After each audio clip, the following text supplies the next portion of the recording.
Hello dear student and welcome back to my YouTube channel. Let's discuss. Dear student, today we are going to discuss class 10 subject science and worksheet number 19 in this worksheet for 18th of August 2021. So dear student, आज हम एक नया chapter पढ़ने जा रहे हैं acid basis and salt. ठीक है, इससे पहले हमने पढ़ा था एसिड बेस एंड सॉल्ट का फर्स्ट वर्कशीट. आज हम worksheet number second acid base and salt का करेंगे. ठीक है, तो चलिए केमिकल प्रॉपर्टीज ऑफ एसिड और बेस ये क्या होता है. तो सबसे पहले इसे समझते हैं. जब ये रिएक्शन करता है एसिड विथ मेटल के साथ तो डाइल्यूट एसिड डाइल्यूट एसिड जिसको हाइड्रोक्लोरिक एसिड कहते हैं, सल्फ्यूरिक एसिड कहते हैं, ये जब रिएक्ट करता है ज़्यादा रिएक्टिव मेटल के साथ जैसे जिंक के साथ, आयरन के साथ, तो ये हाइड्रोजन गैस इवॉल्व करता है यानी आउट करता है हाइड्रोजन गैस. ठीक है, अब देखिए जब ये मेटल और प्लस एसिड के साथ जब इसका रिएक्शन होता है तो metal salt plus hydrogen gas बनाएगा.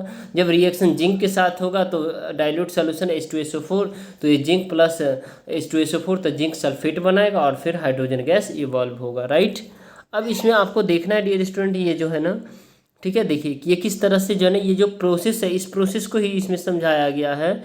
जो जिंक गैरोनस ये सबसे पहले एक सोप सॉल्यूशन है. ये क्या है? एक सोप सॉल्यूशन है. ठीक है, ये डिलीवरी ट्यूब है. ठीक है, ये हाइड्रोजन गैस ट्यूब है और ये हाइड्रोजन गैस ट्यूब तो किस तरह से ये आउट होता है तो soap bubble filled by with the hydrogen, और ये कैंडल है और इसमें burning hydrogen gas with pope sound के साथ. ठीक है, तो ये स्टैंड है, इस पर खड़ा करें. ट्यूब है, डाइल्यूट सॉल्यूशन सल्फ्यूरिक एसिड है तो इसमें डाइल्यूट सल्फ्यूरिक एसिड है. तो testing of H2 gas is done by the burning of candle producing pop sound. ये कैसा साउंड प्रोड्यूस करता है? Pop sound.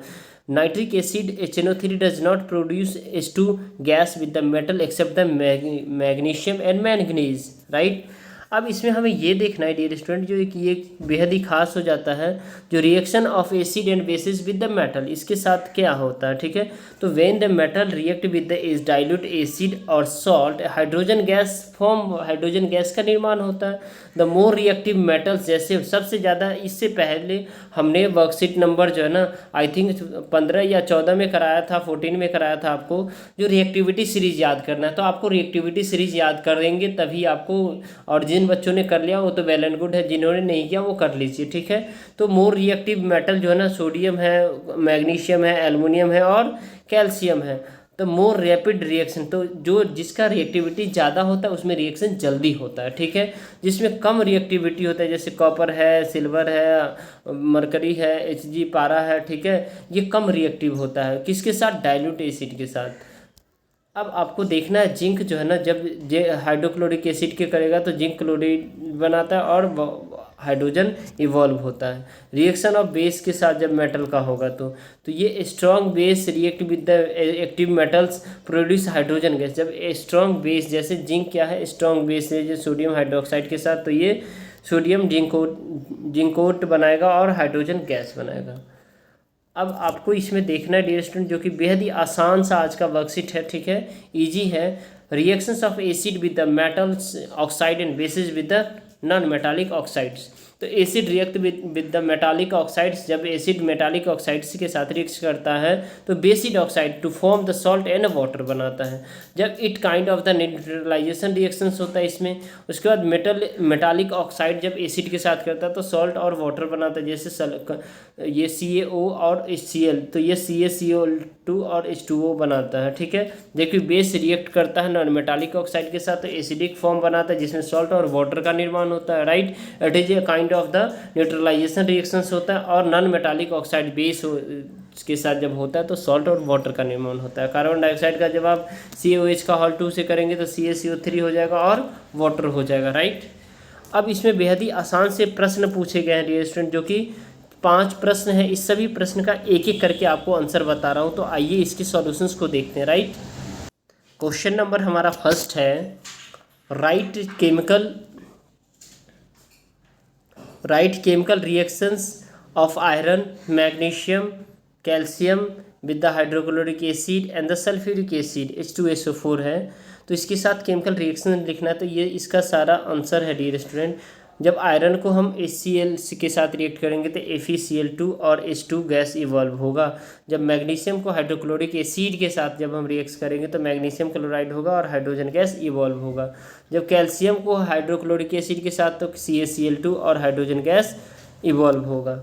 उसका नेक्स्ट है मैग्नीशियम को जब सल्फ्यूरिक एसिड के साथ करेंगे तो मैग्नीशियम सल्फेट और हाइड्रोजन गैस इवॉल्व होगा, राइट। फिर से उसका जब कैल्शियम को हाइड्रोक्लोरिक एसिड के साथ करेंगे तो कैल्शियम सल्फेट बनेगा और हाइड्रोजन गैस इवॉल्व होगा, राइट। तो आई होप डियर स्टूडेंट आपको ये समझ में आ रहा है। अब नेक्स्ट देखते हैं व्हेन Cu रिएक्ट यानी copper react with the nitric acid will it produce hydro H2 gas और नॉट। जस्टिफाई योर आंसर, आपको अपने आंसर को जस्टिफाई करना है। तो नाइट्रिक एसिड HCNO3 जब does not produce hydrogen gas with the metal except magnesium और manganese, ठीक है। अब नेक्स्ट देखेंगे डियर स्टूडेंट जो कि बेहद ही आसान सा वर्कशीट है आज का। What happen when the aluminium react with the sodium, जब क्या होगा जब एल्युमिनियम सोडियम के साथ रिएक्ट करेगा हाइड्रो ऑक्साइड, ठीक है। तो also right the chemical reactions. तो sodium aluminium is also form by the actions of sodium hydroxide on elemental aluminium which is an amphoteric metal. कैसा होता है? एम्फोटेरिक मेटल होता है, ठीक है। The reactions is highly exothermic. कैसा होता है? Highly exothermic. One established and it is accompanied by the rapid evolution of hydrogen gas and the reactions 2Al sodium hydroxide और वाटर, तो ये 2NaAlO2 और 3H यानी हाइड्रोजन गैस इवॉल्व होगा, ठीक है। तो ये आपका बन गया रिएक्शन, राइट। अब क्वेश्चन नंबर हम 4th देखेंगे। How can we say that the metallic oxides are basic in nature. कैसे हम कह सकते हैं मेटालिक ऑक्साइड जो है ना बेसिक होता है नेचर में। The metallic oxide are basic in nature because they react with the dilute acid to form a salt and water. Group 1 and Group 2 oxides are highly alkaline. Group 1 और group 2 का जो periodic table में है जो metal है dear student वो highly alkaline होता है in nature.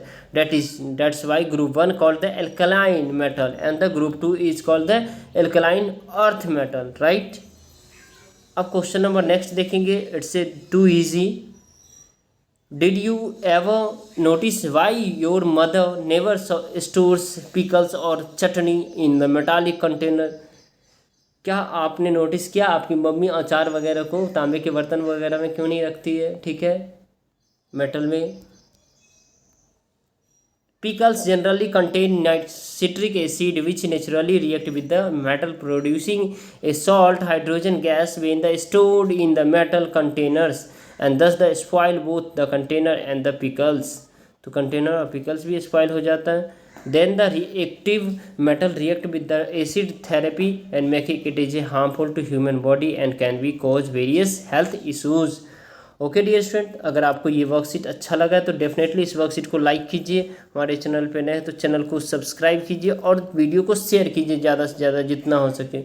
Okay dear student, तो चलिए फिर मिलते हैं नेक्स्ट वर्कशीट में। तब तक के लिए bye bye, take care, have a nice day.